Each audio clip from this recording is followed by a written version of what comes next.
Uma coisa muito curiosa daqui de casa é que a porta da minha casa não tem olho mágico. Nunca teve olho mágico e pra mim sempre foi um exercício de ansiedade enorme quando alguém tocava na campainha e eu não fazia a menor ideia de quem estava por trás da porta. Afinal de contas, eu não tinha o olho mágico. Eu nunca ia conseguir saber quem tá atrás daquela porta. E perguntar quem é pros fracos, né? Eu quero viver com essa adrenalina. E quando eu falo que eu ficava ansioso, eu de fato ficava. Eu não tô exagerando ao falar disso. Toda vez que alguém tocava a campainha daqui de casa, era uma ansiedade enorme. E depois de um tempo eu comecei a observar um pouco mais esse momento.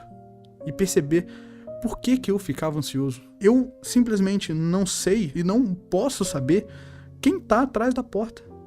Quem tá ali me esperando, tentando ter contato comigo? Por que algumas coisas conseguem me atingir? Por que esse tipo de coisa me aflige tanto? Por que o medo do desconhecido, o medo de quem está atrás daquela porta, por que esse medo mexe tanto comigo?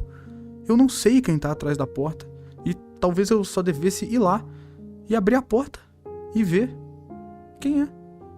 Só assim eu vou saber. Mas muitas vezes essa ansiedade de saber quem está atrás da porta me impediu de abrir a porta. E quando eu abri a porta, já não tinha mais ninguém lá. E depois de muitas portas abertas e muitos ninguéms do lado de fora me esperando, eu percebi que talvez o problema fosse eu, e não a porta não ter olho mágico. Talvez eu só devesse parar de pensar em como eu vou abrir a porta, quem está do outro lado, como eu vou reagir a essa questão e ir lá e simplesmente abrir a porta.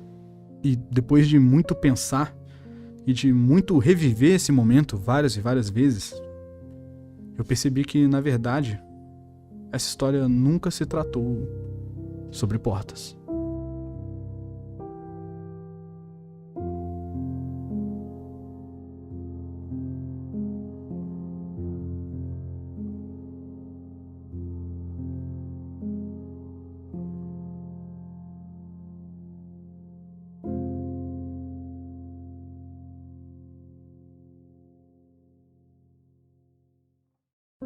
Oi, eu sou o Tinoco, e se você já ouviu esse podcast alguma vez, cogite avaliar pelo menos em 5 estrelas, eu ficaria muito feliz em receber vocês aqui na minha casa. Se você quiser ter um contato mais direto comigo, @TinocoNoTV em todas as redes sociais. E grande parte das coisas que eu tirei do início desse episódio, eu tive como referência um vídeo no TikTok que eu assisti esses dias, e ele me pegou demais. Eu fiquei bem reflexivo sobre isso e resolvi começar a história de hoje, o episódio de hoje, falando sobre esse assunto. Porque eu percebi que, durante muito tempo, um dos maiores medos da minha vida era o medo do desconhecido. O medo do o que tem atrás da porta. Eu não sei. E o medo de responder não sei para as coisas me fez perder muitas coisas na minha vida. Muitas oportunidades, muitos momentos que eu deveria ter agido e não agi. E que hoje eu ajo. E por ter agido, a minha vida mudou de uma vez por todas. Esse é um processo que exige muita humildade e muita disciplina, de fato. Você precisa ser muito humilde para entender que você não sabe o que tem atrás da porta e nunca vai saber. Só que é muito difícil para um ser tão evoluído quanto nós, né? A gente cresce com a ideia de que o ser humano, ele não erra, ele tem o pensamento certo e ele não tem dúvida sobre o que ele faz, porque ele é o ser racional. Mas até que ponto a nossa racionalidade de fato vale a pena? Quando eu me questiono antes de abrir a porta, quem será que tá lá? Eu sei que não existe resposta. Eu vivo num grande gato de Schrödinger de portas sem olho mágico. E é desesperador isso, porque a vida é isso. A vida é uma grande caixa e cada um de nós é um gato. Um gato de Schrödinger. De Schrödingers. Não sei falar o nome desse cara. Mas deu pra entender o que eu tô querendo dizer? Talvez a gente devesse parar de pensar tanto em como resolver o problema e simplesmente ir lá e resolver. E isso mudou a minha vida, porque eu realmente apliquei isso esse ano. Na verdade, eu sempre apliquei. Uma das perguntas que as pessoas mais fazem pra mim é: como? Tinoco, como você suportou 8 anos fazendo vídeo pra internet, sem parar.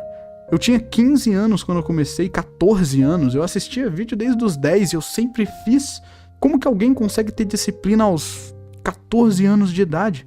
E a resposta pra isso, e a resposta que eu sempre tento dar e que eu acho que é a certa, é que eu não tive disciplina. Eu não pensei sobre isso, eu só fiz.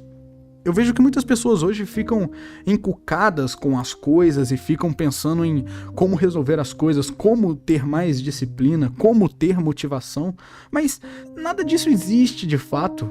Motivação? O que é motivação? Eu perdi 30 quilos esse ano e eu nunca precisei me motivar, eu só levantei da cama e fiz. Quando eu parei de pensar tanto em eu preciso arrumar motivação e simplesmente fiz independente disso, foi aí que eu comecei a me mover de fato. Porque a gente gasta muito tempo tentando encontrar soluções para as coisas insolucionáveis. Por que a gente acredita? Quem colocou na sua cabeça que você precisa de motivação? Quem colocou na sua cabeça que para você realizar alguma coisa você precisa passar por outra? Isso é um processo muito doloroso. Esse processo de aceitação da nossa insignificância é um processo que Sócrates tenta ensinar a gente há muito tempo, quando ele diz, só sei que nada sei. Quando você começa a reparar na vida como ela realmente é, você percebe que as coisas mais simples que Sócrates falava está em tudo, na verdade, e que nada é tão simples quanto parece. A frase só sei que nada sei, ela é meio óbvia e todo mundo agora acredita nisso, mas você de fato acha que você não sabe de nada? Você questiona absolutamente tudo ao seu redor? Porque hoje eu posso dizer que eu questiono, ou pelo menos eu tento questionar, e isso mudou a minha vida de uma vez por todas de uma forma inacreditável. Foi um 360 incrível, e que eu faria de novo e de novo e de novo infinitas vezes. Porque o processo da dúvida, o processo de você enxergar a sua própria dúvida e enxergar o que você não sabe, é um processo que exige muito de você. Vai exigir calma, vai exigir disciplina, vai exigir que você entenda que você não entende. E isso é um processo de humildade gigante. Talvez acima de ser um grande sábio, Sócrates foi um grande humilde. E sinceramente falando, ele talvez seja o único que reconheça isso como uma virtude naquela época. Porque ele entendeu que não importa se as pessoas acham que ele é sábio, não importa se as pessoas acham que ele é gênio, e não importa o que as pessoas acham de você. Você não sabe de nada. Sempre existe algo que você pode saber. Então por que a gente vive tão fechado no nosso próprio mundo, na nossa própria bolha, na nossa própria insignificante existência? Por que a gente passa tanto tempo olhando para o nosso mundo ao nosso redor e tentando entender coisas que realmente não tem nenhum sentido, ou o sentido daquilo não vai te levar a lugar nenhum? Por que a gente gasta tanto tempo? Talvez o grande problema do ser humano é que a gente seja o único animal com déficit de atenção, porque a gente não consegue prestar atenção em absolutamente nada que a gente faz. A gente tem sempre 1 milhão de coisas ao nosso redor, pensando e pensando e pensando em um monte de coisa, e de fato o que a gente deveria focar, na verdade, a gente não presta tanta atenção assim. Você percebe que você está vivo? Olha essa grande coisa que está acontecendo com você nesse exato momento. Você está ouvindo uma pessoa do outro lado do país falar com você. O quão isso é incrível. E por que a gente tornou isso tão natural? A gente desaprende a entender a beleza das coisas e a gente desaprende a ver a vida como ela realmente é. A simplicidade das coisas. Porque nada disso que a gente tem é real. A vida é o simples estado de você estar, de você perceber a sua existência. E do que adianta você viver tanto se você nem percebe que você está vivo?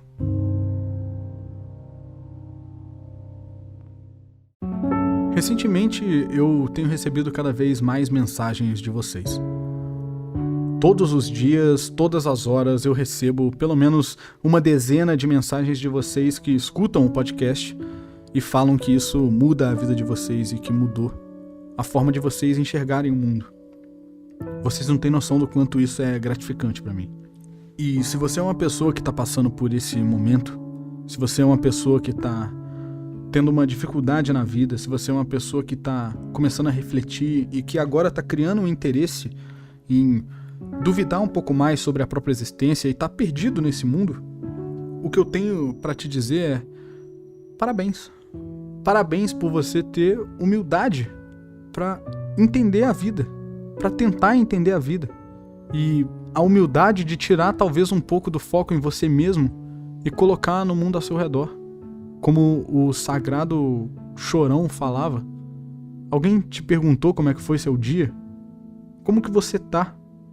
Para pra perceber isso agora. Como é que você tá de fato? O que você tá sentindo sobre a sua vida, sobre as coisas ao seu redor, sobre o mundo à sua volta? O que você tá sentindo? Você tem se perguntado isso ou você só tem vivido um dia atrás do outro? Você tem pensado sobre o que você de fato tem feito? O que eu fiz de maior mudança na minha vida foi perceber que eu estou vivo e entrar em um estado de meditação profunda onde eu entendo quem eu sou e percebo o meu lugar na minha própria vida. E o ponto para mim é que eu questiono tudo isso. Eu não quero encontrar respostas, eu quero seguir questionando para sempre, porque eu imagino que grande parte dessas perguntas de fato não terão respostas, ou as respostas vão ser muito difíceis de ser encontradas, mas é o que eu quero. Eu quero entender a complexidade da minha própria vida e da minha própria existência. Eu estou disposto a abdicar de tudo que eu tenho e de tudo que eu já construí internamente e pessoalmente falando, para que eu de fato encontre o que eu quero, o que eu amo e o que eu realmente gosto, para que eu me encontre. E é extremamente necessário você passar por esse momento de: beleza, eu tô perdido, quem eu sou de fato? Esse é o primeiro passo. E se você está passando por esse primeiro passo, saiba que em algum momento pode ser que você encontre a resposta na coisa mais simples, no momento mais simples da sua vida, onde você não esteja nem de fato pensando sobre aquilo, mas as coisas vão aparecer. E eu não estou dizendo isso só para que você se sinta mais confiante e siga pensando. Eu estou dizendo isso porque essa foi a minha experiência. Quando eu pensei sobre a minha própria vida e questionei, e não fiquei esperando uma resposta, tentando entender as coisas, falando: eu preciso pensar nisso, eu preciso pensar nisso, qual que é a resposta disso? Quando eu parei de buscar a resposta e me concentrar mais na minha própria pergunta, as coisas mudaram na minha vida. Porque eu parei de me importar com o fato de nada ter uma resposta e comecei a perceber a beleza e a grandeza da dúvida. Quando você tenta quase que sair do seu corpo e se enxergar em terceira pessoa, se enxergar como alguém que não é você, ter a visão que uma pessoa tem de você. Quando você faz isso, você perde o senso de eu preciso resolver as coisas, eu sou o centro. Quando você começa a perceber que existe vida ao seu redor, que o seu pai tem uma vida, que a sua mãe tem uma vida, que seu irmão, sua irmã, seus amigos, seus parentes, todos eles têm uma vida. E cada pessoa que você vê passando na rua, quando você olha pela janela, também tem uma vida, tão complexa e tão cheia de dúvidas quanto a sua. Então, por que a gente acha que existe uma resposta? Ninguém sabe de nada. Ninguém na face desse planeta, em qualquer lugar que esteja, tem a resposta. Então, porque você deve ter a resposta, tá tudo bem se você não tiver. Porque quem disse que existe uma resposta? E quem disse que você precisa encontrar alguma coisa? Quem disse que nessa grande ilha deserta que a gente tá vivendo, existe um tesouro escondido e que você tem que encontrar? Quem te disse isso? É a mudança de perspectiva. Recentemente eu vi um comentário num vídeo meu que mexeu muito comigo e eu achei ele muito interessante, eu até respondi. Era de um vídeo que falava sobre o campo magnético da Terra e como a vida que a gente tem hoje só existe por conta de algo que é invisível e que está ao redor da Terra e que ninguém sabe que existe. E eu proponho nesse vídeo a pessoa pensar sobre um pouco mais como a vida é sensível e como a vida é frágil e pode mudar o tempo inteiro. E um dos comentários foi dizendo meio que: olha como tudo se adequou para a vida existir. Olha como tudo é perfeito para a existência da vida, né? Tudo isso aqui só é assim para que a vida exista. E esse comentário, ele é muito interessante, é bonito, mas ele ao mesmo tempo é perigoso. Porque você tem uma inversão de valores, você tem uma inversão de perspectiva, você embaralha toda a linha cronológica de ideias. Quando você para pensar nisso, você percebe que, na verdade, as coisas não estão ali perfeitamente colocadas para que a vida exista, mas sim que a vida só existe porque essas coisas estão perfeitamente colocadas ali. Aconteceu dessa forma. A realidade é o inverso. A realidade não é que as coisas ali são perfeitas para que a vida surgisse, mas que a vida só surgiu perfeitamente da forma que ela é porque aquelas coisas estão ali de forma perfeita. Então, o que veio antes? O magnetismo da Terra ou a vida humana? Óbvio que foi o magnetismo. Então, é a gente perceber esse tipo de coisa. Esses valores que a gente tem tanto na nossa mente, esses dogmas que a gente tem tanto na nossa cabeça.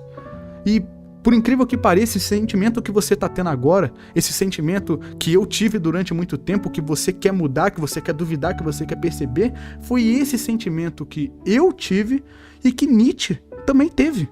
Porque Nietzsche propõe que você deve aceitar a vida como ela realmente é. E quando você conseguir tirar as lentes desse mundo fantasioso que a maioria das pessoas existe, você vai se tornar o super-homem, o Übermensch, que é a pessoa que conseguiu superar os dogmas da sociedade, que conseguiu enxergar a sociedade por fora daquilo que as pessoas impõem para você, que conseguiu dar um passo atrás, que entendeu que, na verdade, eu não sou tudo e que eu não sei de nada, e que agora conseguiu dar 2 passos à frente.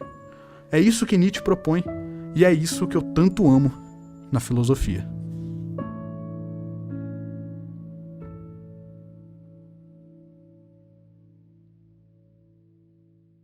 Bom, esse foi o episódio, eu espero que você tenha gostado. Se você gostou, compartilha esse episódio nos stories do Instagram, me marca, manda pra geral e eu vou ficar muito feliz em receber todo mundo aqui da próxima vez, valeu? Qualquer coisa que vocês quiserem conversar comigo, @TinocandoTV em todas as redes sociais. Muito obrigado pelo seu acesso e até o próximo episódio. Valeu, fala um grande abraço do Tinoco e lembre-se, a existência é passageira.